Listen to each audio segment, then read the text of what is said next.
Hello viewers, this is algo Bangla 29। আজকে আমরা দেখব হচ্ছে কোড ফোর্সেস রাউন্ড 952 ডিভিশন 4 এর প্রবলেম নাম্বার সি এর সলিউশন। আচ্ছা, এখানে যে একটা লম্বা প্রবলেম স্টেটমেন্ট দেওয়া আছে সেটা একটু সুন্দর মতো করে পড়ে নেবেন যে আলটিমেটলি প্রবলেম স্টেটমেন্টে কি বলতে চাইছে। এই প্রবলেমটার জন্য ইনপুট সেকশনে ফার্স্ট একটা টেস্ট কেস ইনপুট থাকবে টি এবং টেস্ট কেসের আন্ডারে একটা ইন্টিজার নাম্বার n ইনপুট হিসেবে থাকবে। এটা নির্দেশ করবে number of element in the array, অর্থাৎ একটা অ্যারেতে কতগুলো এলিমেন্ট আছে সেটা নির্দেশ করবে। এবং সেকেন্ড লাইনে আমাদের n এলিমেন্ট যুক্ত একটা অ্যারে a ইনপুট হিসেবে থাকবে। এবং আউটপুটে কি থাকবে, ফর ইচ টেস্ট কেস, প্রতিটা টেস্ট কেসের জন্য আউটপুটে সিঙ্গেল ইন্টিজার, প্রতিটা টেস্ট কেসের জন্য আমাদের একটা সিঙ্গেল ইন্টিজার নাম্বার আউটপুট করে দেখাতে হবে the number of good non empty prefix of the array এ, অর্থাৎ কতগুলা গুড প্রিফিক্স অ্যারে এক্সিস্ট করে এ অ্যারের মধ্যে, সেটা হচ্ছে আমাদের সেটার কাউন্টটা আমাদের আউটপুট করে দেখাতে হবে। ওকে, তাহলে প্রবলেম স্টেটমেন্টটা পড়লে আমরা বুঝতে পারবো যে এখানে গুড অ্যারে দ্বারা কি বোঝানো হয়েছে। তাহলে এখানে প্রবলেম স্টেটমেন্টে যেটা বলা হয়েছে যে Alex things some array is good, Alex চিন্তা করলো যে তার কাছে যে অ্যারেটা ছিল এই অ্যারে, তার মধ্যে কিছু অ্যারে গুড পাওয়া যাবে, গুড অ্যারে পাওয়া যাবে। তার ডেফিনেশন অনুযায়ী গুড অ্যারে সংজ্ঞাটা কেমন, if there exist some element, যদি কিছু এলিমেন্ট এক্সিস্ট করে অ্যারেতে, that can be represent as the sum of all other element, যেটাকে রিপ্রেজেন্ট করা যায় বাকি একটা এলিমেন্ট বাদে বাকিগুলো এলিমেন্টের যোগফল ওই একটা এলিমেন্টের সমান। ঠিক আছে, তার ডেফিনেশন অনুযায়ী গুড অ্যারেটা কি, তার ডেফিনেশন অনুযায়ী ভাই গুড অ্যারেটা হচ্ছে এমন একটা অ্যারে যে অ্যারেতে বাকি এলিমেন্টগুলোর যোগফল ওই অ্যারেরই অন্য একটা এলিমেন্টের সমান হবে। যেমন এখানে একটা এক্সাম্পল দিছে যে অ্যালেক্সের কাছে ধরেন অ্যারে ছিল একটা 1632, তাহলে এখানে যদি আমরা যোগ করে দিই 132 যোগ করলে আলটিমেটলি 6 পাচ্ছি, তাহলে এটা একটা গুড অ্যারে। এবং এখানে বাই ডিফল্ট অ্যারেতে যদি শুধু একটা এলিমেন্ট থাকে এবং এলিমেন্টটা যদি 0 হয় তাহলে সেই এলিমেন্টটা বা সেই অ্যারেটা গুড অ্যারে হিসাবে বিবেচিত হবে। যদি একটা এলিমেন্ট থাকে এবং সেটা যদি 0 হয় তাহলে সেই এলিমেন্টটা বা সেই অ্যারেটা আলটিমেটলি গুড অ্যারে হিসাবে বিবেচিত হবে। যেখানে যে 1 2 3 4 এবং 1 এগুলো কিন্তু গুড অ্যারে হিসাবে বিবেচিত হবে না, কারণ এখানে যে কোনো বাকিগুলা যোগফল কিন্তু অন্যটা সমান হবে না। যেমন হচ্ছে 1 2 3 যদি যোগ করে আলটিমেটলি 6 হচ্ছে, যেটা 4 এর আলটিমেটলি সমান হচ্ছে না, তাহলে এটা আলটিমেটলি গুড অ্যারে না।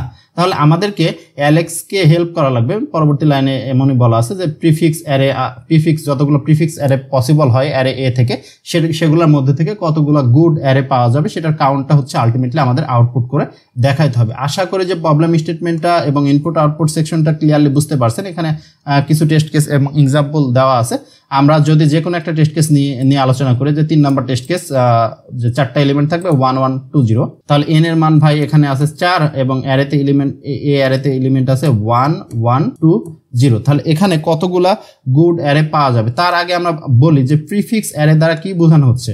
প্রিফিক্স অ্যারে বলতে যে প্রথম থেকে শুরু করে একটা একটা করে এলিমেন্ট নিবে এবং এলিমেন্ট সংখ্যা পরবর্তীতে বাড়াবে, যতগুলো অ্যারে পসিবল হয় সবগুলো হচ্ছে প্রিফিক্স অ্যারে। যেমন এখানে শুধু একটা 1 নিয়ে একটা অ্যারে, 1 এবং 1 নিয়ে একটা অ্যারে, 1 1 2 নিয়ে একটা অ্যারে, এবং টোটালটা নিয়ে 1 1 2 0, এই টোটালটা নিয়ে একটা অ্যারে। এগুলো হচ্ছে আলটিমেটলি প্রিফিক্স অ্যারে, মানে একটা একটা করে সামনের দিক থেকে একটা করে নেবে। প্রথমে একটা নেবে, তারপর 2টা নেবে, তারপর 3টা নেবে, তারপর 4টা নেবে, তারপর 5টা নেবে, তারপর 6টা নেবে, এভাবে যতগুলো পসিবল হয় সবগুলো হচ্ছে প্রিফিক্স অ্যারে। তাহলে এই অ্যারে থেকে আমরা 4টা প্রিফিক্স অ্যারে আমরা পাচ্ছি। এখন এই 4টা অ্যারের মধ্যে কোন অ্যারে গুড অ্যারে হিসাবে বিবেচিত হবে। এখানে একটাই এলিমেন্ট আছে 1। আমরা প্রবলেম স্টেটমেন্টে দেখলাম যে প্রবলেম স্টেটমেন্টে যদি 1 থাকে সেটা নট এ গুড অ্যারে, এটা গুড অ্যারে হিসাবে বিবেচিত হবে না, এটা গুড অ্যারে না।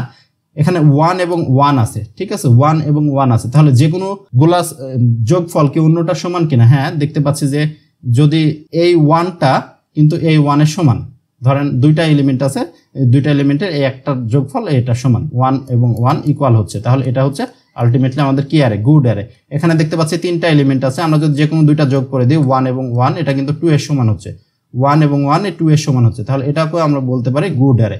এখানে দেখতে পাচ্ছি কি কি আছে, যে 1 1 2 0, তাহলে যদি আমরা যোগ করে দিই 1 + 1 + 0, এটা কিন্তু 2 এর সমান হচ্ছে, তাহলে এটা আলটিমেটলি আমাদের গুড অ্যারে। তাহলে গুড অ্যারে কয়টা পারলাম, 1টা 2টা এবং 3টা, তাহলে এটার আউটপুট আসবে ভাই 3। আশা করি যে গুড অ্যারের কনসেপ্টটা বুঝতে পারছেন, যে গুড অ্যারে আমরা কিভাবে ফাইন্ড আউট করতে পারি। এখন ধরেন আপনাদের কাছে এলিমেন্ট দেওয়া আছে যে 1 2 3 6 9 0, এই জাতীয় এলিমেন্ট দেওয়া আছে অ্যারেতে। এখন এই অ্যারেটা ধরেন এটা একটা অ্যারে, টোটাল অ্যারে, এই অ্যারেটা গুড অ্যারে হবে কিনা সেটা আমরা কিভাবে কম্পেয়ার করতে পারি। তাহলে গুড অ্যারের যে গুড অ্যারের যে সংজ্ঞাটা দেওয়া আছে সেই সংজ্ঞা অনুযায়ী বাকি এলিমেন্টগুলো যোগফল অন্য একটা এলিমেন্টের সমান হবে। তাহলে যোগফলটা অন্য একটা এলিমেন্টের সমান হবে। তাহলে অন্য একটা এলিমেন্টের যদি সমান হয় তাহলে যে এলিমেন্টের সমান হবে সেই এলিমেন্টটা কি হবে? সব থেকে ম্যাক্সিমাম এলিমেন্ট হবে, সব থেকে বড় যে এলিমেন্ট হবে সেটার সমান হবে বাকিগুলোর সামেশন বা যোগফল। তাহলে এটার মধ্যে আমাদের প্রথমে ফাইন্ড আউট করতে হবে সব থেকে বড় এলিমেন্ট কোনটা। আমরা দেখতে পাচ্ছি সব থেকে বড় এলিমেন্ট হচ্ছে 9, সব থেকে বড় এলিমেন্ট 9, এর 9 এর সমান হবে হচ্ছে বাকিগুলোর যোগফল। যদি সমান হয় তাহলে সেটা গুড অ্যারে, আদারওয়াইজ হচ্ছে সেটা গুড অ্যারে না। বাকিগুলো যদি যোগ করি 1 + 2 + 3 + 6 + 0 এগুলো যোগ করলে আলটিমেটলি 6 6 12, তাহলে 12 এবং 9 দুইটা ইকুয়াল হচ্ছে না, তাহলে এটা not a good array, not good, এটা গুড অ্যারে না। আশা করি যে বুঝতে পারছেন যে একটা অ্যারে গুড হবে কিনা সেটার প্রথম কাজ কি? প্রথম কাজ ভাই হচ্ছে ম্যাক্সিমাম এলিমেন্টটা খুঁজে বের করা এবং তাদের টোটাল অ্যারেটা সামেশনটা খুঁজে বের করা। ম্যাক্সিমামটা বাদে, ম্যাক্সিমাম যেটা খুঁজে বের করছি সেটা বাদে বাকিগুলা যোগফল করা। এই দুইটা যদি ইকুয়াল হয় তাহলে বলতে পারি যে ভাই অ্যারেটা গুড অ্যারে, আদারওয়াইজ বলতে পারি যে না ভাই এটা অ্যারেটা গুড অ্যারে না। যদি গুড অ্যারে হয় তাহলে কাউন্টের মান এক এক করে বাড়বে, অর্থাৎ দেন হচ্ছে ফাইনালি আমরা কাউন্টটা আউটপুট করে দিব। ওকে, আশা করি যে বুঝতে পারছেন। তাহলে এটা সলিউশন অ্যাপ্রোচটা কেমন হবে? সলিউশন অ্যাপ্রোচ করার জন্য আমরা জাস্ট সিম্পলি একটা লুপ চালাইতে পারি, ফর লুপ চালাই দিতে পারি, i0 থেকে একদম n পর্যন্ত একটা লুপ চালাই দিতে পারি। দেন প্রতিটা স্টেপে আমরা কি বের করব? তার সাম বের করব, ওইটার সাথে অ্যারের যে এলিমেন্টটা আছে সেটা সামটা আমরা বের করতে পারি এবং সেই সঙ্গে সঙ্গে তার ম্যাক্সিমাম যে ভ্যালুটা সেটাও আমরা বের করতে পারি, ম্যাক্সিমাম ভ্যালুটাও বের করতে পারি। দেন আমরা কি করছি? প্রত্যেকটা সাম নিচ্ছি, প্রত্যেকটা সাম নিচ্ছে এবং তার ম্যাক্সিমাম ভ্যালুটাও নিচ্ছি। দেন আলটিমেটলি আমাদের কি হবে? যে সাম ইকুয়াল টু যদি ম্যাক্সিমাম হয় তাহলে আমরা বলতে পারি যে অ্যারেটা গুড অ্যারে। কিন্তু সামের মধ্যে তো ম্যাক্সিমামটাও আমাদের সাম হয়ে গেছে, তাহলে আলটিমেটলি ম্যাক্সিমামটা আমাদের কি করা লাগবে? এখান থেকে বিয়োগ করা লাগবে। তাহলে সাম মাইনাস ম্যাক্স ইকুয়াল টু যদি ম্যাক্স হয় তাহলে সেটা গুড অ্যারে হিসাবে বিবেচিত হবে। আমরা যে এক্সাম্পলটা নিয়ে আলোচনা করলাম সেটা যদি আর একবার লিখি যে 1 1 2 0, আমরা জাস্ট সিরিয়ালি লুপ চালাচ্ছি। প্রথমে পাচ্ছি 1, একটা এলিমেন্ট, এটার ম্যাক্সিমাম এলিমেন্ট কত? Maximum element 1, summation 1। তাহলে আলটিমেটলি আমাদের গুড অ্যারে হওয়ার শর্ত কি? সাম মাইনাস ম্যাক্স ইকুয়াল টু হবে হচ্ছে ম্যাক্সিমাম এলিমেন্ট। এটা যদি ফিল আপ হয় তাহলে সেটা ম্যাক্সিমাম। তাহলে সাম হচ্ছে 1, 1 থেকে 1 বাদ দিলে কত হয়? 0 0 এবং ম্যাক্সিমামের মানও 1, তাহলে 0 নট ইকুয়াল টু 1 হচ্ছে। তাহলে এটা গুড অ্যারে না, গুড অ্যারে না। ওকে, গুড অ্যারের সংজ্ঞা অনুযায়ী এটা গুড অ্যারে না। দেন এখানে সেকেন্ড যে এলিমেন্ট, এই দুইটা এলিমেন্ট যদি প্রিফিক্স অ্যারে হয়, দুইটা হয়, তাহলে দুইটার মধ্যে ম্যাক্সিমাম কত?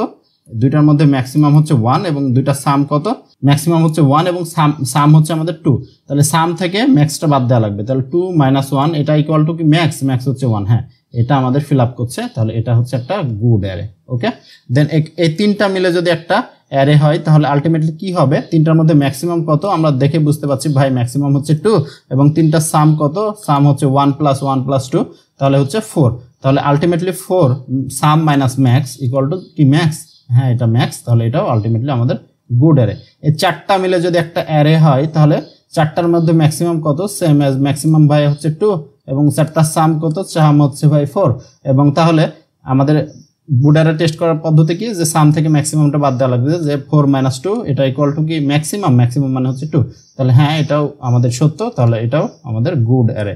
তাহলে এই তিনটা গুড অ্যারে পাচ্ছি। তাহলে আমাদের প্রত্যেক স্টেপে যদি এগুলা স্যাটিসফাই করে তাহলে কাউন্টের মান বাড়াবো, আদারওয়াইজ হচ্ছে কাউন্টের মান আমরা বাড়াবো না এবং ফাইনালি আমরা কাউন্টটা আউটপুট করে দেবো যে ভাই তিনটা গুড অ্যারে পাওয়া গেছে। আশা করি যে প্রবলেম স্টেটমেন্টটা ক্লিয়ার। তারপরে যদি কারো কোনো জায়গায় কোনো অংশে বুঝতে অসুবিধা হয়ে থাকে অবশ্যই কমেন্ট করে জানাবেন। আমরা সরাসরি কোডে চলে আসি, খুবই সিম্পল কোড। আমরা কি করছি? ফার্স্টে একটা টেস্ট কেস ইনপুট নিলাম টি, দেন টেস্ট কেসে আন্ডার একটা ইন্টিজার নাম্বার n যেটা অ্যারে সাইজ, দেন হচ্ছে একটা অ্যারে বা ভেক্টর ডিক্লেয়ার করলাম n সাইজের। দেন ভেক্টরটা অথবা অ্যারেটা আমরা ইনপুট নিলাম। দেন ম্যাক্সিমাম বের করার জন্য ম্যাক্সিমামের মধ্যে আমরা একটা মিনিমাম ভ্যালু রাখলাম যেটা -10⁻⁹ এবং সামের ভ্যালু ক্যালকুলেট করার জন্য সামের মধ্যে 0 রাখলাম এবং কাউন্টের ভ্যালু ক্যালকুলেট করার জন্য কাউন্ট ইকুয়াল টু 0 রাখলাম। দেন হচ্ছে একটা ফর লুপ চালাইছি। দেন ফর লুপে প্রত্যেক স্টেপে হচ্ছে আমরা যোগ করে দিছি, ওই ইন্ডেক্সটা অ্যারেটা এই এলিমেন্টটা যোগ করছি এবং যোগ করার পর তারপরের লাইনে আমরা হচ্ছে ম্যাক্সিমামটা ফাইন্ড আউট করছি যে অতগুলো এলিমেন্টের মধ্যে কোনটা ম্যাক্সিমাম সেটা ফাইন্ড আউট করলাম। দেন সাম মাইনাস ম্যাক্স ইকুয়াল টু যদি আলটিমেটলি ম্যাক্স হয় তাহলে কাউন্ট প্লাস প্লাস এবং ফাইনালি হচ্ছে কাউন্টটা আমরা আউটপুট দিয়েছি। এখানে আপনি এই টেস্টটাও করতে পারেন যে sum minus max equal to max test করা হয়েছে। আপনি চাইলে সাম ইকুয়াল টু হচ্ছে তাহলে দুইটা ম্যাক্স একসাথে যোগ হবে ম্যাক্স প্লাস ম্যাক্স, মানে হচ্ছে সাম ইকুয়াল টু হচ্ছে 2 × ম্যাক্স, এটাও চেক করতে পারেন যে if some equal to 2 into max, যদি এটা হয় তাও কাউন্ট প্লাস প্লাস করতে পারেন, একই অ্যান্সার আসবে। আশা করি যে বুঝতে পারছেন। তারপর যদি কারো কোনো জায়গায় বুঝতে অসুবিধা হয়ে থাকে অবশ্যই তো কমেন্ট বক্স ওপেন আছে, সবাই কমেন্ট করে জানাতে পারেন। এবং যারা আমাদের চ্যানেলের নতুন ভিউয়ার্স আছেন এবং যারা সাবস্ক্রাইব করেন না, অবশ্যই সাবস্ক্রাইব করে বেল বাটনটা প্রেস করে রাখবেন যেন যে কোনো ভিডিওর নোটিফিকেশন সবার আগে আপনি পেয়ে যান। ধন্যবাদ সবাইকে। This is algo Bangla 29। ধন্যবাদ।